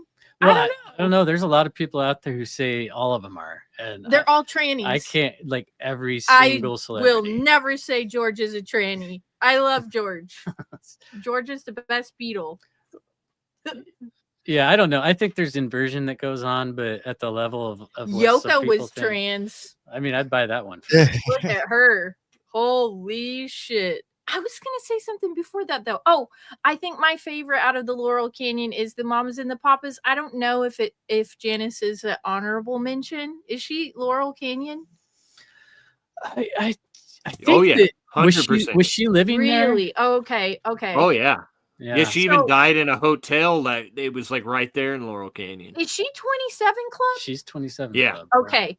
So Yeah, mine and would she be supposedly Janice. died from she had the same heroin that supposedly Jim Morrison died. They had the same heroin dealer who was the same dealer for the Stones, and that dealer ended up dying from his own stuff. He was like a French, like related to French royalty, and he had like connections to Morocco and everything, and he was like shipping stuff all over. Yeah, Do and you they really say think she killed herself, though? Sorry. Pam supposedly too. I don't think I she killed I herself. think there was a lot of. I think heroin was becoming a thing around you then, think, right like, after the suicide? acid stuff. I think she was addicted to it, in my opinion. But like accidental overdose, though. Maybe. Yeah, because his stuff was supposedly so strong that he even died from it. Right, but like, they put her down as like a suicide, and I don't think she killed herself. Pam? No, Janice. Oh, Janice, yeah. Yeah, I don't think Janice killed herself because she was about to get married. She was so happy. I could see her accidentally doing it, maybe. Yeah, just maybe from the stuff being accidentally. strong. Or maybe because she's part of the 27 Club, like it was her time to go, and they fucking set it up to make it look like she killed herself. Then there was also Blind Al Wilson, who was a part of Canned Heat, who was also the 27 Club, who's directly tied into Laurel Canyon. I mentioned that with William Ramsey. There, if you go on the blog, I don't know if we could do a share screen or something, but there's this whole Laurel Canyon death list that he lists off the blog, and Blind Al Wilson is on there, Janice is on there, Jimi Hendrix is on there. I mean, they're all there, but it's like, it's just odd to me how many get ruled as suicide when the circumstances around the quote unquote suicide are just so suspicious. It's like, there's no way these are all fucking suicides. Like, you're not convincing me of that. No way.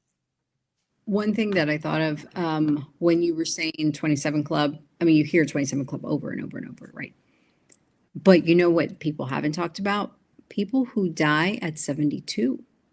72? Yeah, because 27, they didn't make it that long out of the Laurel Canyon.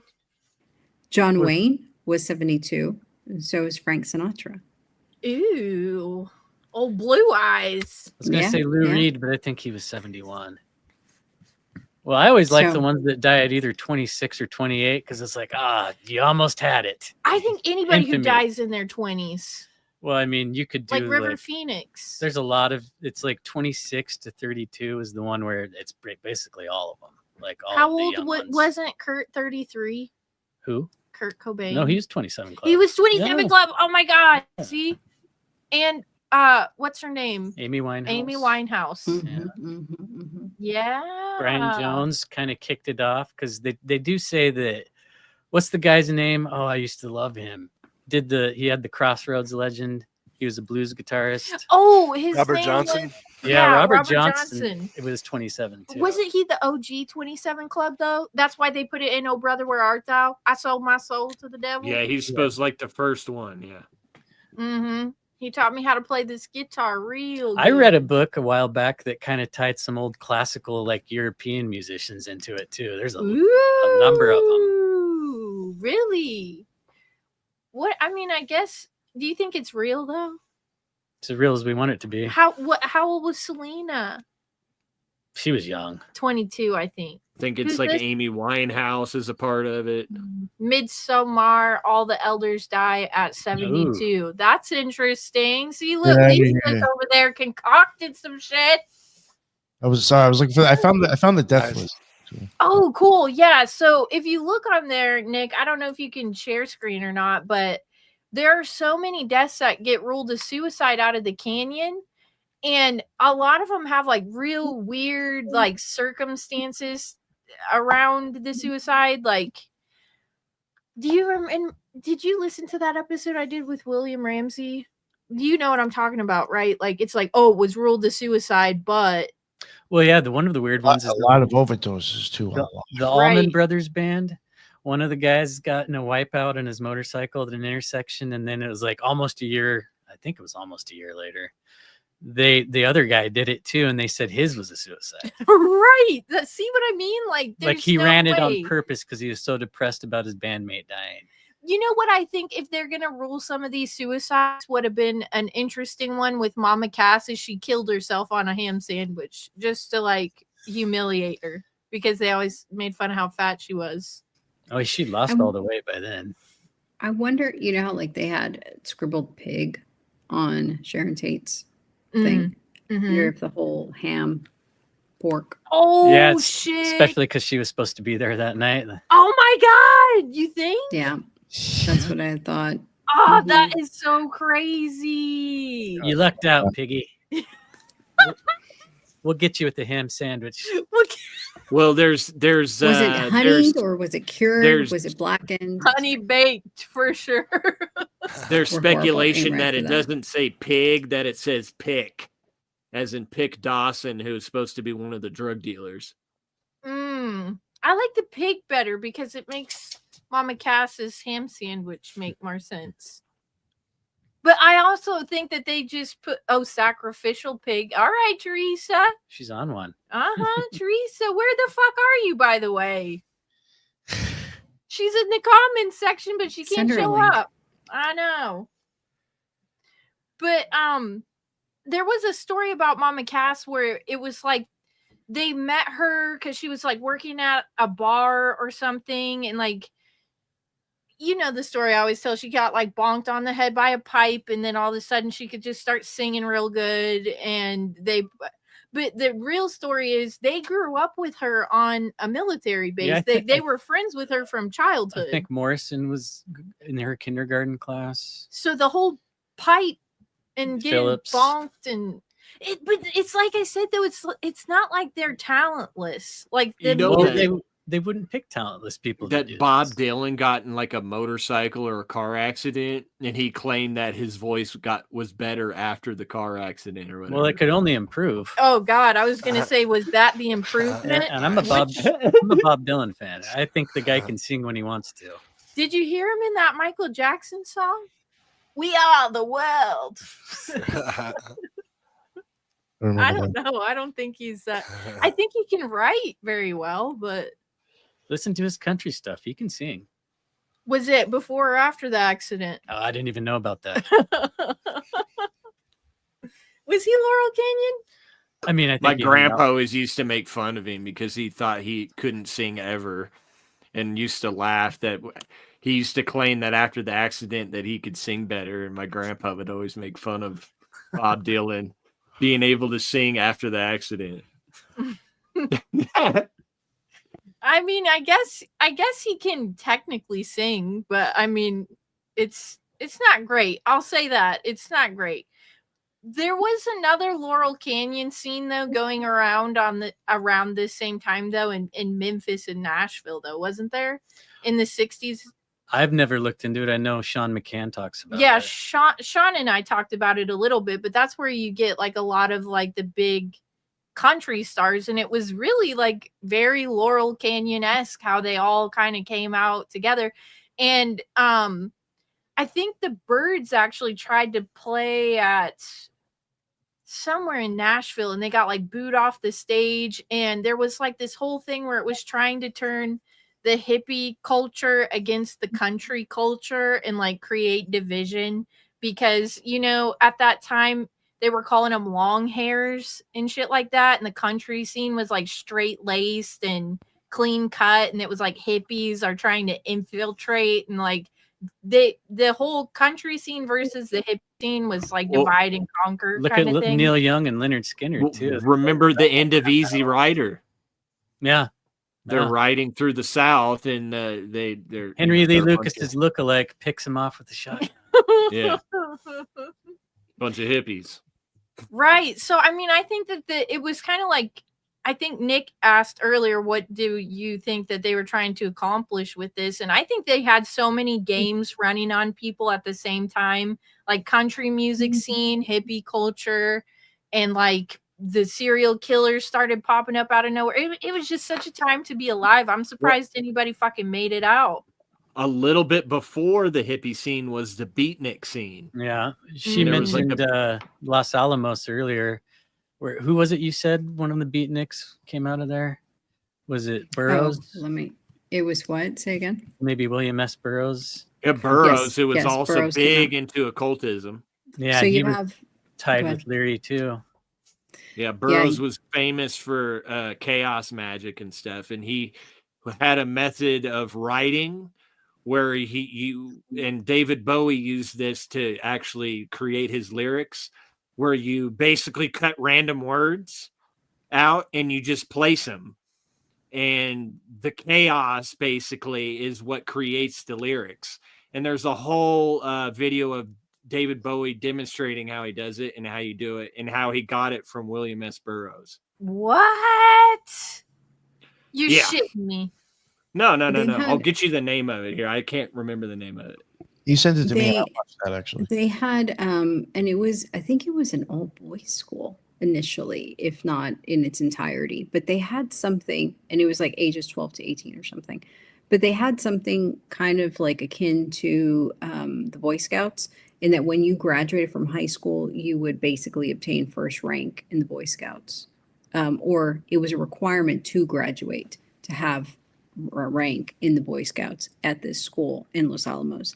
But yeah, it was Roy Chapman, who basically was CEO of American Motor Corporation, Sterling Colgate, which, we know what that is, William S. Burroughs, Bill Veeck, which was the owner of the Chicago White Sox.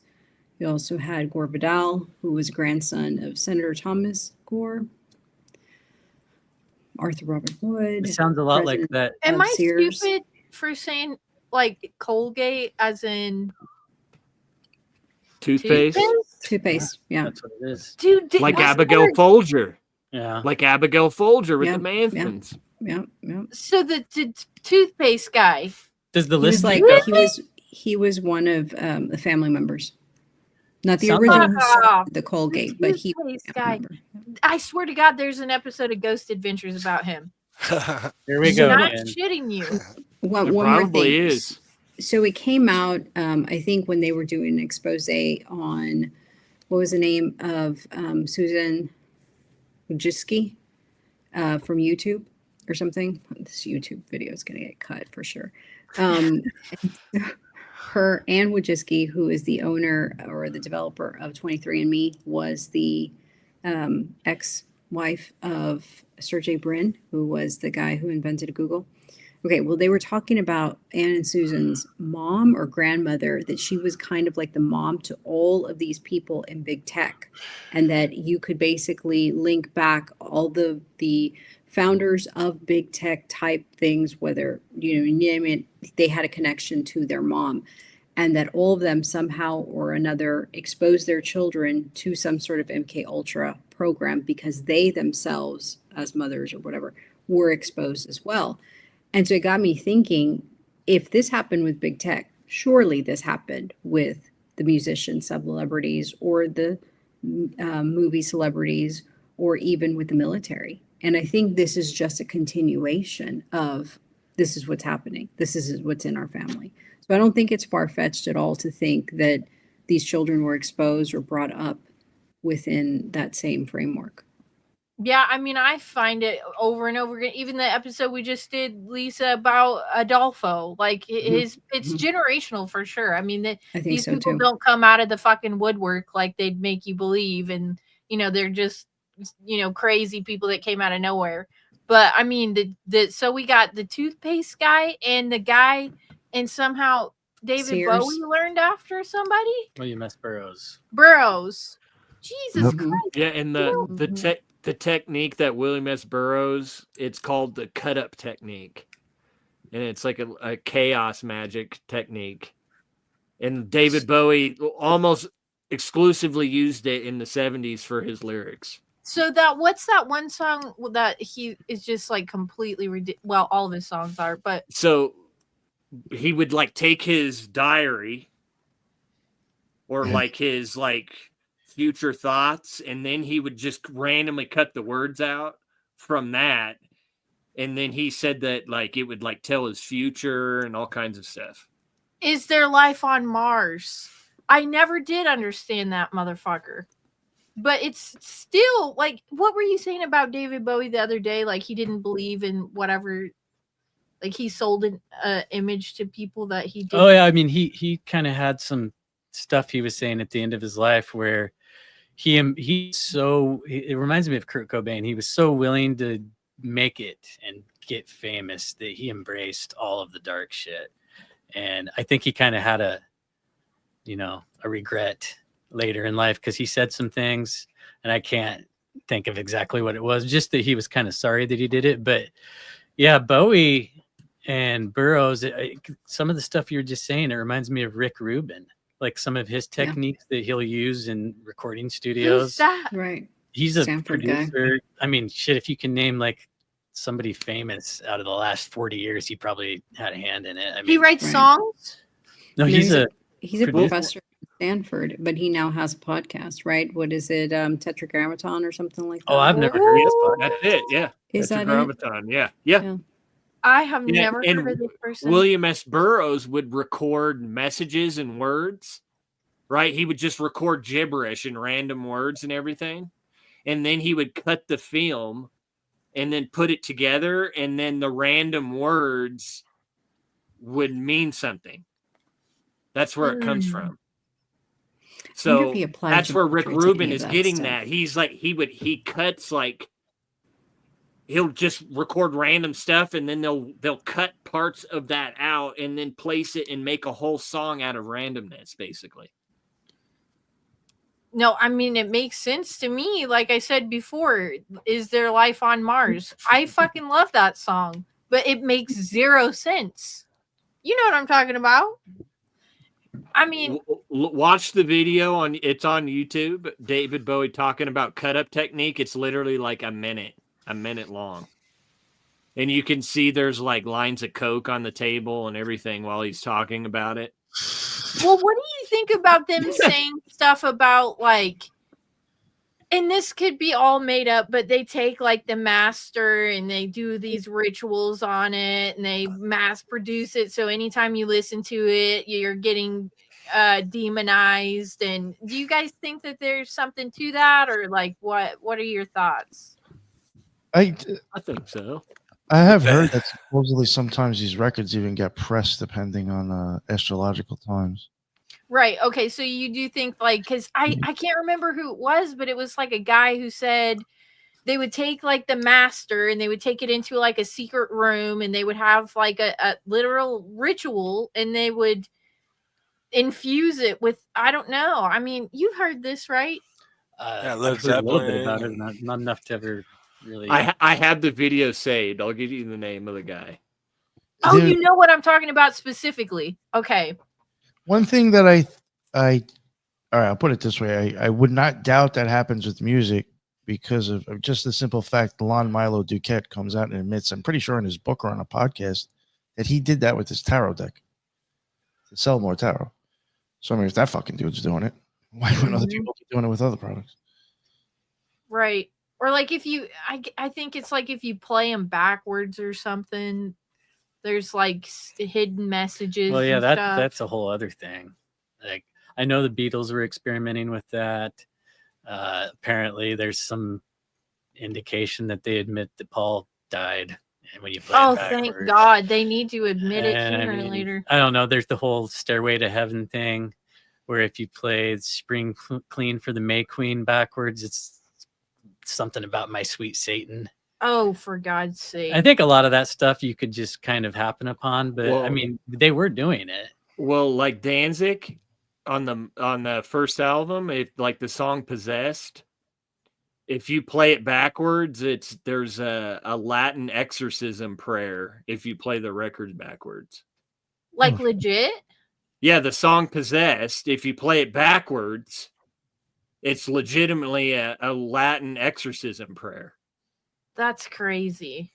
But it actually says words when it's playing the It's right way. actually the actual exorcism prayer.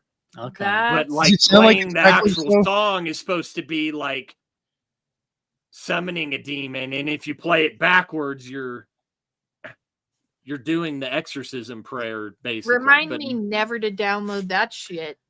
We could go get the vinyl. I don't want it. So is that Misfits or solo stuff with Danzig? it's the first album, the one with Mother and Twist of so it's the Cain. solo stuff. Okay. I think Yeah. I might have that one.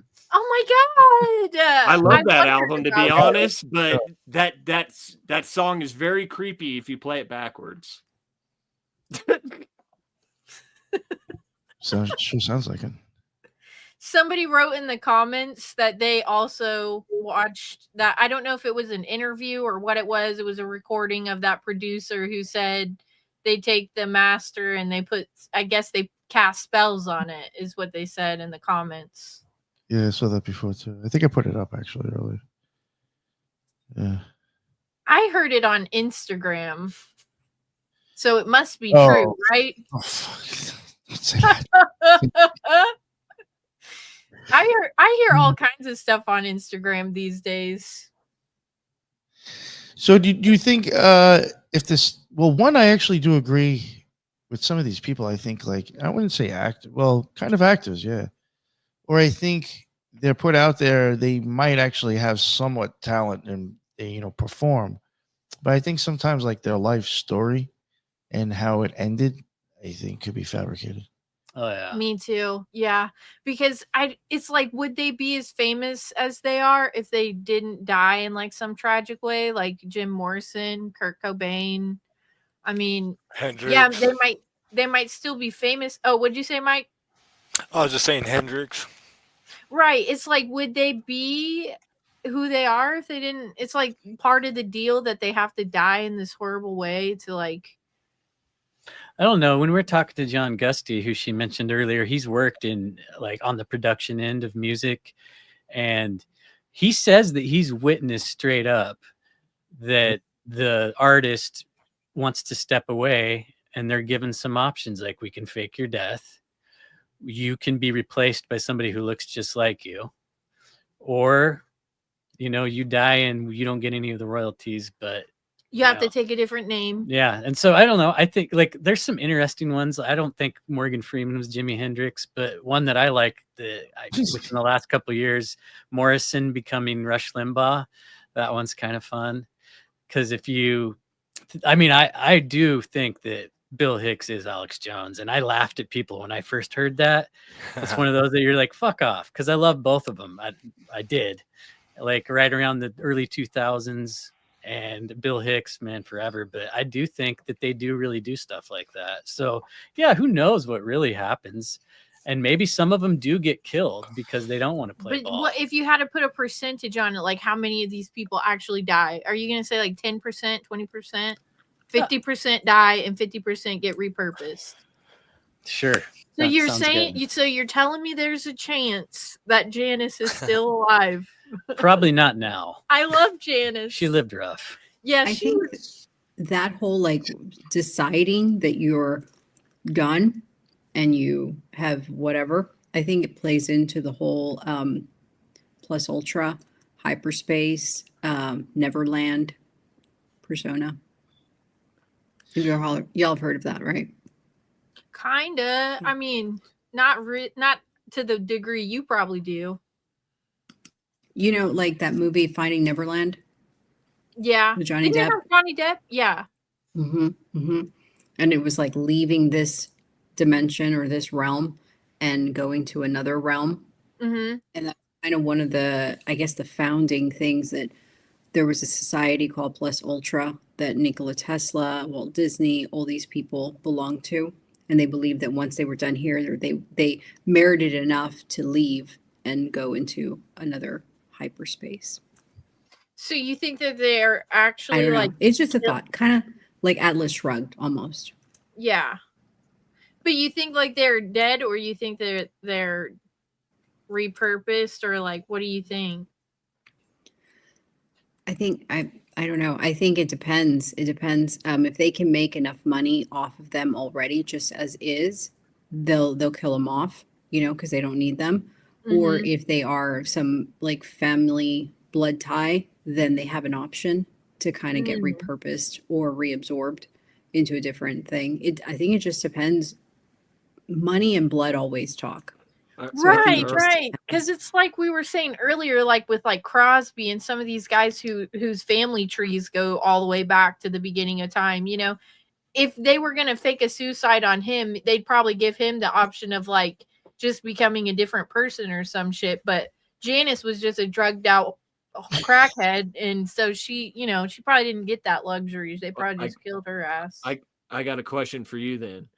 Okay, so Me? if they just so if they just kill them all, right, and then like give them a new identity or whatever, right?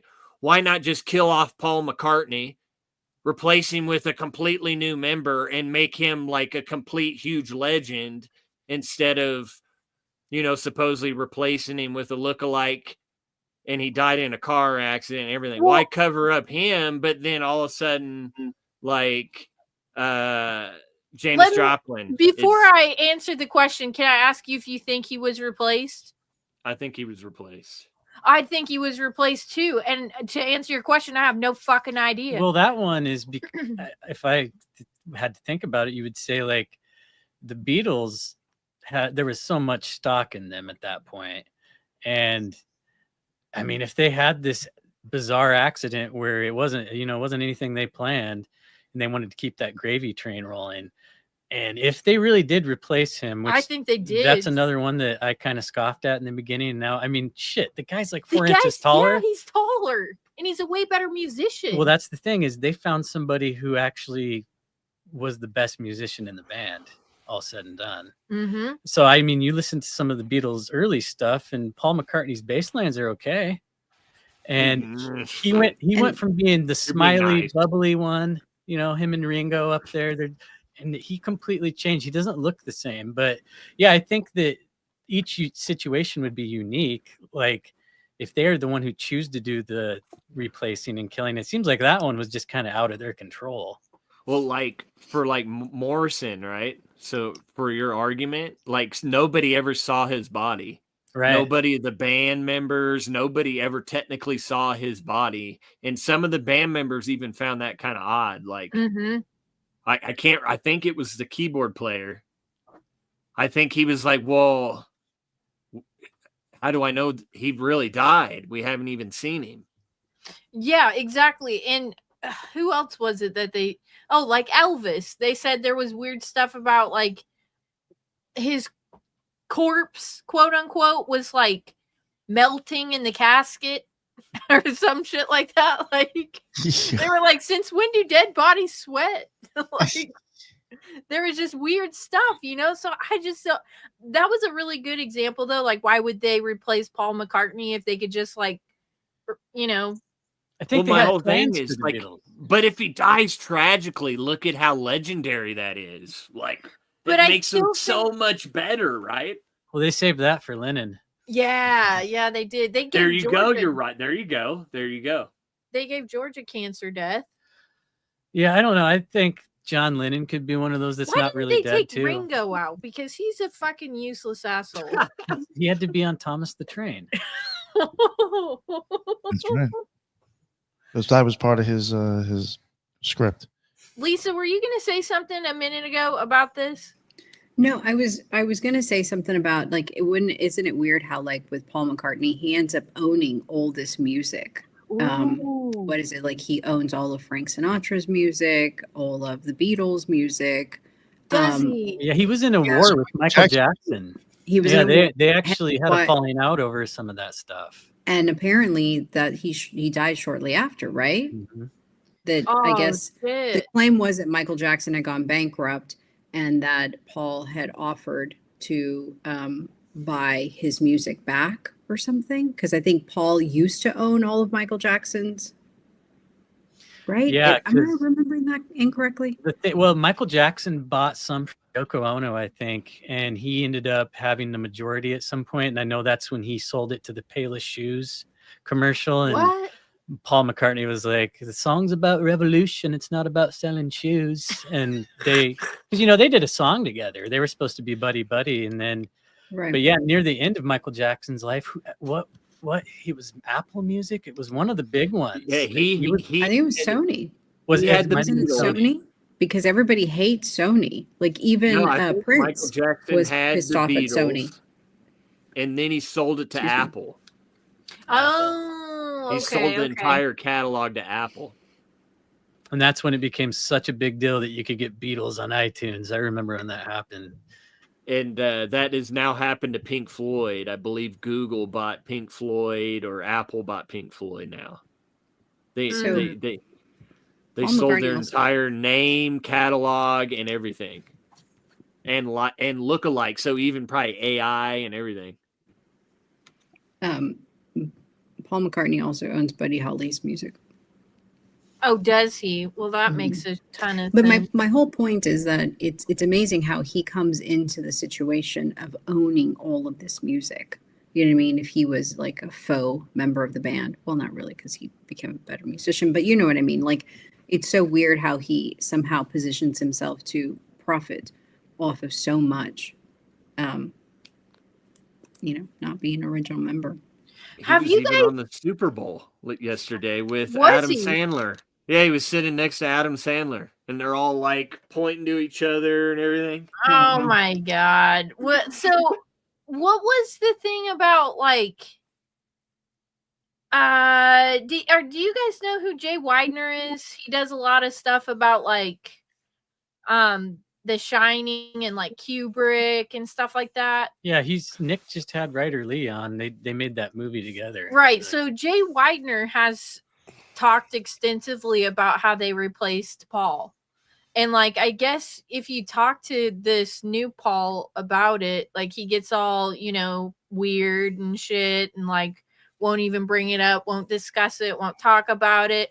I mean, the guy, I like the Wings too, and he like write a bunch of music for Ringo and shit after they split up. I think they all and, like, did. okay, well, I'm just saying whoever replaced him was a really great musician. Yeah, so what? He married a chick with no legs. But I mean, I think he's a cool guy. I don't know. I always thought there was a real darkness to Paul myself. He's the walrus. I don't think he's a good dude at all.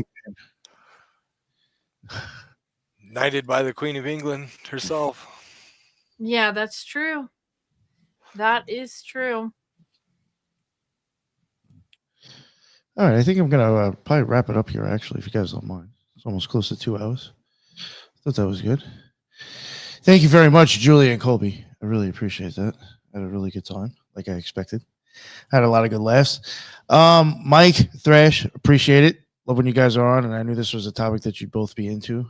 Lisa, thank you very much, as usual. Always appreciate your input. Colby, we'll go with you first. Let everybody know where they can find your amazing stuff, please. Conspiracy Playtime and Disinfobation. You can find those where you find them. I'm pretty much everywhere with the first one. Second one's harder to find, but we do that one more often, and it's more of like political satire, shit talking. It's we do sprinkle conspiracy in there because it's Dusty and I. And Julie and I are going to be doing a show together. I'd say within the next month or two, we'll start seeing The Kill Room, where we're going to talk about probably stuff we don't really talk about on our own shows, but where we kind of, we agree about a lot, but we disagree about a lot. We disagree a lot. We're going to try actually. not to kill each other doing it. I have a sharpened blade to his throat. Say what I think. That's great. Say what I think. And That was Colby. and you, Julia? Yeah, I'm wherever you listen to podcasts, Cosmic Peach. And I'm also on the Cult of Conspiracy podcast every Saturday. Very nice, very nice. How does that work? Is it just you and them, or just you? No, it's just me. It's just one day a week that they let me post a show about whatever it is that I'm interested in at the time.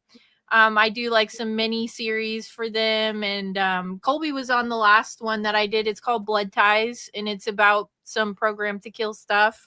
And he drops his amazing Jack Nicholson Ted Bundy theory in that show. But Most people think it's bullshit, but I don't care.